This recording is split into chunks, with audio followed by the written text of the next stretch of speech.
जय जगन्नाथ दोस्तों। मैं बात कर रहा था हमारे ओड समाज की कि किस प्रकार जो है हमारे ऊपर प्रतिबंध लगाए गए, हमें आतंकी घोषित किया गया और 2018 तक हम आतंकी ही थे। दोस्तों, जब 1817 को क्रांति हुई थी, पाइका विद्रोह, ये मार्च के महीने में शुरू हुआ था विद्रोह और 3 महीने चला था। पूरे उड़ीसा में अंग्रेज अफसरों की जो कोठियाँ थी वो जला दी गई थी। अंग्रेज़ों के जो दफ्तर थे वो ख़त्म कर दिए गए, अंग्रेज़ों को मार डाला गया और क्रांति जो सफल थी, लेकिन 1825 के अंदर बख्शी जगबंधु पकड़े गए और ये क्रांति जो है दबा दी गई। 1829 में बख्शी जगबंधु जी जो है, अंग्रेज़ों ने उनको जेल में जहर देकर मार दिया, या जिस भी परिस्थितियों में उनकी रहस्यमय परिस्थितियों में मौत हुई थी। उसके बाद एक लंबे समय तक जो है हमारे समाज का संघर्ष रहा अंग्रेज़ों के साथ।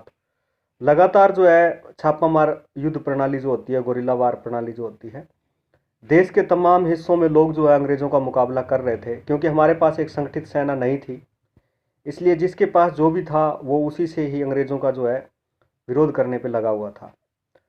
तो परिणाम स्वरूप 1857 की क्रांति हुई, जहां मंगल पांडे ने बैरकपुर से इस विद्रोह का बिगुल फूंका और इस प्रकार अलग अलग हिस्सों में ये विद्रोह चलते रहे। 1871 के अंदर जो है अंग्रेज़ों को ये लगा कि अब किसी कठोर कानून की ज़रूरत है इन जातियों को दबाने के लिए, जिसमें ओड, गुज्जर, भाट, अहीर, जिनको यादव बोलते हैं हम, कालबेलिया, बावरी और ऐसे करके कुल 613 जातियां थी। इनको जो है एक अंग्रेज अधिकारी थे, वैज्ञानिक थे, उन्होंने जो है एक मैगजीन में ये दावा किया, पत्रिका में, कि भारत की ये जो जातियां हैं, ओड, गुज्जर, भाट, बावरी, या जो अपने नाम के साथ राजपूत लगाते हैं, ये जेनेटिकली जो होते हैं लड़ाकू होते हैं। इनके जो जीन्स होते हैं वो इस प्रकार के होते हैं कि वो इनको लड़ने के लिए प्रेरित करते हैं और इन जातियों का जो है किसी तरीके से प्रतिबंध जरूरी है। अंग्रेजों ने इस शोध को आधार माना और 1871 के अंदर एक कानून पास किया, criminal tribes act 1871। Bengal presidency को जो है 2 अक्टूबर 1871 को ये कानून उन्होंने पास किया। इस कानून के तहत कुल ऐसी 613 जातियां जो अक्षत्रिय वर्णों से थी, जिसमें हम भी थे, उन्हें जो है क्रिमिनल जेनेटिक अपराधी घोषित कर दिया और उन्हें इस कानून के दायरे के तहत जो है उन पर सैंक्शन लगाएगी। अब अगर कोई ओड जो है एक गांव छोड़कर दूसरे गांव जाता था तो उसे जो है अपनी एक गांव छोड़ने की सूचना उसी गांव के थाने में देनी होती थी और दूसरे गांव में जहां बसता था तो वहां की पुलिस को भी सूचना देनी होती थी उसे कि मैं इस गांव में आ गया हूं। तो इस तरीके से हमारा जो है पैदा होने वाला बच्चा भी अपराधी हो गया था।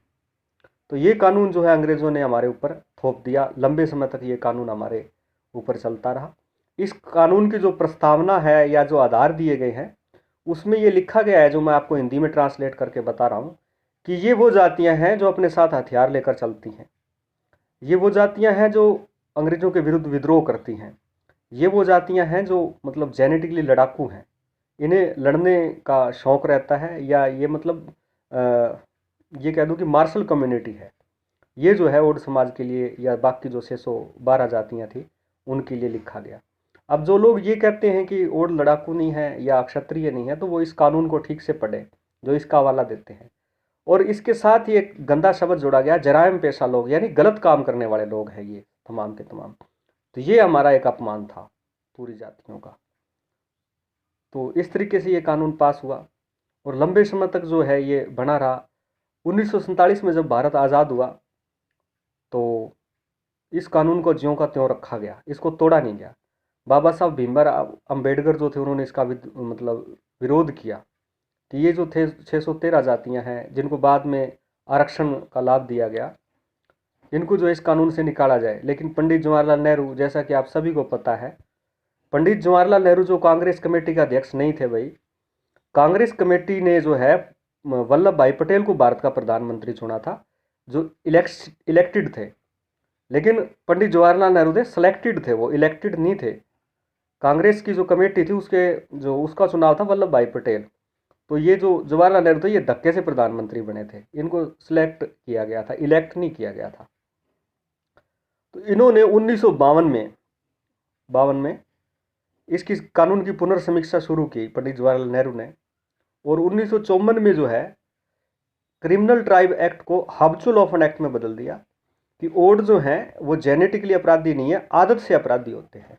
ये 613 जातियां जो है ये आदत से अपराधी हैं। और ये कानून जो है इन्होंने ज्यों का त्यों रखा। तो यहाँ वो दुआ याद आता है कि हम वतन के रखवाले, वतन से बेवतन, हमारी आह बेअसर, हमारी लाश बेकफन। यानी मोहम्मद बिन कासिम के हाथों ओड समाज ने अपना 25,000 जो लड़कियां थी बंगाल से, गजपति जो डिस्ट्रिक्ट है गज्जम से, उड़ीसा को गज्जम भी कहा जाता है, यहाँ से 25,000 लड़कियां जो वो हमारी ले गया था, क्योंकि हम काफिर थे, हिंदू थे, सनातनी थे। और बगदाद के बाज़ारों में उसने ये लड़कियां जो थी भेड़ और बकरियों की तरह नुमाइश करके बेची। 20-20, 25-25 हज़ार बेटियों का बलिदान देने वाले हम लोग, हमें अंग्रेजों ने तो आतंकवादी इसलिए कहा कि हम उनके खिलाफ विद्रोह कर रहे थे, लेकिन स्वतंत्र भारत की सरकार ने हमें आतंकवादी, अपराधी या आदतन अपराधी क्यों कहा? ये सवाल पंडित जवाहरलाल नेहरू से बनता है, कांग्रेस से बनता है, और हमें करना चाहिए। तो इस तरीके से 2018 में जो नरेंद्र भाई मोदी की सरकार आई, उन्होंने जो है इस कानून को देखा और इसको जो है काम करना शुरू किया। 15 अगस्त 2018 के अंदर हरियाणा के अंदर जो है इस कानून को ख़त्म कर दिया गया, समाप्त कर दिया गया। लेकिन बाकी कुछ जगहों पर आप पता करें ये ज्यों का त्यों अभी भी है। तो इस तरीके से एक लंबा दौर जो है हमारे समाज ने प्रतिबंधों का और अपमान का झेला है। ये सिर्फ हमारी देशभक्ति, राष्ट्र के प्रति समर्पण और न्याय के प्रति निष्ठा की वजह से था। दोस्तों, उम्मीद करता हूँ आप लोगों को ये जानकारी पसंद आई होगी और आप जो है इस पर रिसर्च करेंगे। क्रिमिनल ट्राइब एक्ट 1871 और हबचुल ऑफन एक्ट 1954-52 देख लें आप, जो कांग्रेस ने हमारे ऊपर लगाया था। धन्यवाद।